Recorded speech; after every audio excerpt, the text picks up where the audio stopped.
महर्षि दयानंद उच्च माध्यमिक विद्यालय के अंदर मेरे साथ पधारे हुए मंगत अग्रवाल जी, दिनेश भाई साहब, ये 3 दिवसीय हमारा वार्षिक उत्सव समारोह बहुत ही अच्छा कि बच्चों के अंदर जो एक पढ़ाई के साथ साथ हमारे पूरे वर्ष का जो मूल्यांकन होता है कि एक शारीरिक रूप से अभी हमारे जितेंद्र भाई साहब थे शायद, जो बच्चों को सूर्य नमस्कार, चंद्र नमस्कार, जो हमारी प्राचीन काल भारतीय सभ्यता और संस्कृति है, जो हमारे योगाभ्यास थे, उनके बारे में जो पुरानी चीजों से, जो हमारी भारतीय संस्कृति से बच्चों को रूबरू होने का मौका मिलता है। और बच्चों ने बड़ा प्यारा, बहुत ही अच्छा एक लय और ताल के अंदर जो गुरु ने शिक्षा दी, उसी के माध्यम से बहुत ही अच्छा एक समावेश बच्चों का था। और जो सांस्कृतिक कार्यक्रम हमारे राजस्थानी कल्चर के भी डांस थे, पंजाबी कल्चर के भी थे, तो हम प्रत्येक कल्चर से जो हिंदुस्तान का हमारा प्रत्येक और विभिन्न राज्यों में विभिन्न संस्कृतियां हमारी,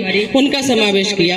और मैं गुरुजनों को भी धन्यवाद देती हूँ कि गुरुजी बहुत ही अच्छा आपका मैनेजमेंट, बहुत अच्छी आपकी व्यवस्था, बहुत ही अच्छा आपके जो स्कूल का मैंने देखा है सिस्टम, तो धन्यवाद कि आप पात्र हो जो हमारी भारतीय संस्कृति से बच्चों को रूबरू होने का मौका दिया आपने। फिर आज आपकी जो प्रदर्शनी है कि बच्चे, छोटे छोटे बच्चे हैं, उनको बच्चे कई बार के बहुत इंटेलिजेंट होते हैं लेकिन उनको प्लेटफॉर्म, एक धरातल नहीं मिलता है, तो बच्चा अपनी प्रतिभा का प्रदर्शन नहीं कर पाता है। लेकिन एक स्कूल ऐसा मंच है जहाँ बच्चा खुल के गुरुजन के सामने बोल सकता है। अभी जो बच्चियां देखो कितनी अच्छी चित्रकारी कर रही हैं, अपने कलर भर रही हैं, इसके अंदर अलग अलग बच्चे देख रहे हैं कि साइंस की जो आज इनकी प्रदर्शनी है, अलग अलग प्रोजेक्ट है बच्चों के पास, तो अपने अपने काम में व्यस्त हैं। तो यहाँ से बहुत से बच्चे हैं, कोई साइंटिस्ट बनता है, कोई इंजीनियर बनता है, कोई डॉक्टर बनता है, कोई लेक्चरर बनता है। तो ये एक बच्चों की प्रथम सीढ़ी है जो शिक्षा है। तो अभी एक बच्ची ने स्पीच दिया, भाषण दिया, उसके अंदर उस बच्ची ने बड़ा महत्व शिक्षा के ऊपर दिया। फिर उन्होंने स्वामी विवेकानंद जी के बारे में बताया, तो उसके अंदर एक बहुत अच्छी चीज आई थी चरित्र निर्माण की, जिसपे हमेशा मैं स्कूल में जाती हूँ तो मेरी बात रखती हूँ।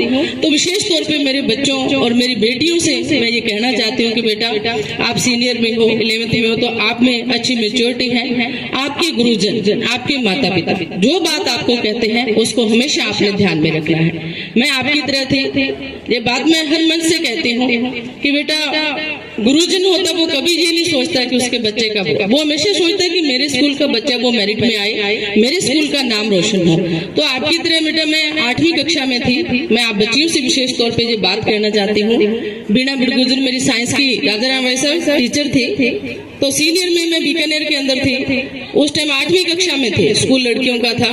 मैडम ने कहीं बाहर गेट के बाहर देखा एक बच्ची को किसी लड़के से बात करते हुए, हम 68 लड़कियां थी, तो मैडम ने डायरेक्ट उस लड़की से कुछ नहीं कहा। ये बात में विशेष तौर पे बेटा मेरी बात को ध्यान से देखना, उस मैडम ने जो बात कही थी, आज मैं इस स्टेज पे, आज 40-42 साल की मेरी एज होगी है, लेकिन मेरे गुरुजन की बात आज भी मेरे दिमाग में।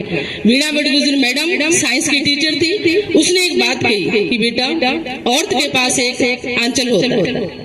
ये बात बेटा ध्यान से सुनना आप लोग कि औरत के पास एक आंचल होता है, इस आंचल को मैला मत होने देना। जे आंचल मैला हो गया तो जीने लायक आपके पास कुछ नहीं रहता है।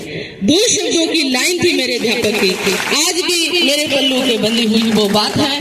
चाहे मैं राजनीति में हूँ, चाहे मैं आपकी तरह टीचर भी गुरुजी पढ़ा रहे हैं, 6 साल मैंने बच्चों को पढ़ाया भी है, आरजेएस की तैयारी भी की, कंपटीशन की तैयारी भी की बेटा मैंने।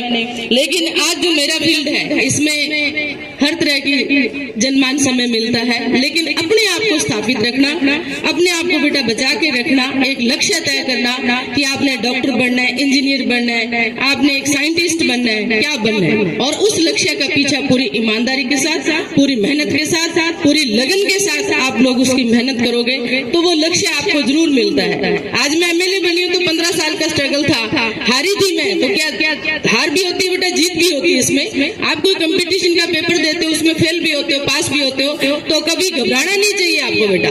एक तो जब घर से चलते हो, स्कूल तक आते हो, आपकी नजर सीधी होनी चाहिए बेटा, सीधे आना, सीधे जाना, और किसी की हिम्मत नहीं पड़ती कि आपकी तरफ वो उंगली भी उठा सके। क्यों बेटा, जाने अनजाने कई बार हम ऐसा कदम उठाते हैं जिससे माता पिता हमारे समाज के अंदर सिर उठाकर चलने लायक नहीं रहते हैं। तो ऐसा काम कभी मत मत करना बेटा, मेरे से तो एक वादा करो, चाहे बेटा है चाहे बेटी है, आप लोग बेटा लक्ष्य तय करके उस लक्ष्य का पीछा करो। आपके इस गढ़साना के छोटी सी सिटी में इंद्रजीत गुरुजी मास्टर जी नवजीवन वाले हैं, इनकी बेटी भी अधिकारी बनी है, आरएसएस बने हैं, और हमारे अनिल महेश्वरी जी भी आरएस अधिकारी बने हैं। तो आपके गढ़साना से आरएस अधिकारी बन सकते हैं, तो आप लोगों के मन में होना चाहिए कि मुझे आईएएस बनना है, मुझे डॉक्टर बनना है, मेरे गुरुजन का नाम रोशन करना है, मेरे माता पिता का नाम रोशन करना है। तो मेरे हिसाब से वो मंजिल आपको जरूर मिलेगी। तो मेरा बच्चियों से, मेरे गुरुजनों से भी निवेदन है कि गुरुजी आपका जो व्यायाम का कि शिक्षा के साथ साथ बच्चों का स्वस्थ रहना भी बहुत ही जरूरी है। जो आपने स्वास्थ्य से संबंधित हमारी जो पीटीआई होती है, जो व्यायाम आपने करवाते हो स्कूल के अंदर। और एक राजा राम वैसा मैं आपसे खुदारा जी एक बात और कहना चाहती हूँ कि आप लोग सुबह जब प्रेयर का टाइम होता है तो नैतिक शिक्षा पे बच्चों को चाहे 5 मिनट ही दो। वर्तमान के अंदर इन बच्चों को आज नैतिक शिक्षा की बहुत ही आवश्यकता है, क्योंकि वर्तमान का जो हमारा कल्चर हम देख रहे हैं, जब वर्तमान में जो हमारे देश के हालात हैं, हमारे एरिया की हालात है, वो आपसे भी छिपी हुई नहीं, मेरे से भी नहीं छिपी हुई। डेली 10 कॉल आते हैं, मैडम ये लड़की वहाँ, ये लड़की वहाँ। तो गुरुजी मैं हैरान हूँ कि हमारे बच्चे कौन सी दिशा में जा रहे हैं। एक बेटा मोबाइल से दूर रहना, मोबाइल में अच्छी चीज जो वही देखना। बाकी आज आपके माता पिता नहीं आए जहाँ पे, मेरा तो उनसे निवेदन है कि मोबाइल को कम से कम बच्चों को दीजिए, क्योंकि मोबाइल का बेटा सदुपयोग भी है, दुरुपयोग भी है, अच्छी चीज भी है। अगर आप सीखना चाहो तो मोबाइल से अच्छा कोई साथी नहीं है, किताब से अच्छा कोई साथी नहीं है, लेकिन हम गलत रास्ता चुने तो इससे बुरी भी कोई चीज नहीं है। ये आप पे निर्भर करता है कि आपने इसे कहाँ स्थापित करना है। तो नैतिक शिक्षा पे गुरुजी बच्चों को जरूर आप 5 मिनट सुबह के टाइम दीजिए। बाकी गुरुजी बहुत ही अच्छा आपका कार्यक्रम, बहुत अच्छा आपका प्रोग्राम। परसों भी मेरा रहेगा कि जब बच्चों के अभिभावक आएंगे तो 5 मिनट मैं कोशिश करूंगी आपके विद्यालय में आने के लिए कि हमारा जो भारत का भविष्य है इसको हम एक सदमार्ग देश के, एक अच्छा रास्ता देश के, ताकि हमारे भारत का भविष्य वो सुरक्षित रह सके। दूसरा, जो बच्चे खड़े इनसे मेरा निवेदन है, जो सीनियर की 11th के, कि बेटा नशे से दूर रहना। वर्तमान के अंदर जो नशा है हमारे आने वाली पीढ़ी को खत्म कर रहा है, एक दीमक की तरह चाट है। तो आपने नशे से दूर रहना बेटा। माता पिता घर में है आपके, उनका मान और सम्मान करना है, दादा दादी जी का मान और सम्मान करना है, और अपना जो चरित्र है, अपना जो कैरेक्टर है, इसको बेटा बचा के रखना है और आगे बढ़ना है। मेरा सभी बच्चों को यही मेरी हार्दिक शुभकामनाएं, बहुत बहुत बधाई कि किसी भी कंपटीशन में आप 3 दिन के अंदर भाग लेंगे। जो जीतेगा उनको भी बधाई, और जो उसमें पीछे रह जाते हैं तो आने वाला समय भी हमारा है, कुछ ना कुछ सीखने को मिलेगा। पर मेरी सभी बच्चों को हार्दिक शुभकामनाएं, बहुत बहुत बधाई कि आप लोग बेटा आगे बढ़ो, अधिकारी बनो, कर्मचारी बनो, डॉक्टर बनो। इन्हीं शुभकामनाओं के साथ बहुत बहुत धन्यवाद शाला परिवार का, जिन्होंने बुलाकर मुझे मान और सम्मान दिया। जय हिंद, जय भारत। महोदया जी, जैसे कि आपको इन्होंने अपने मुखारिन से किस प्रकार से मोटिवेट किया और आपको संस्कार के बात बताई, और इसके साथ साथ में आपको आईएएस, आरएस, अन्य आरजेएस, अनेक प्रकार के कंपटीशन में भाग लेने के लिए आपको मोटिवेट किया कि आपका भविष्य उज्जवल हो। और मैं ये भी बताना चाहता हूँ, इनके पतिदेव भी हमारे न्यायपालिका के अंदर एडीजी के पद पर सेवा दे रहे हैं चौमू के अंदर।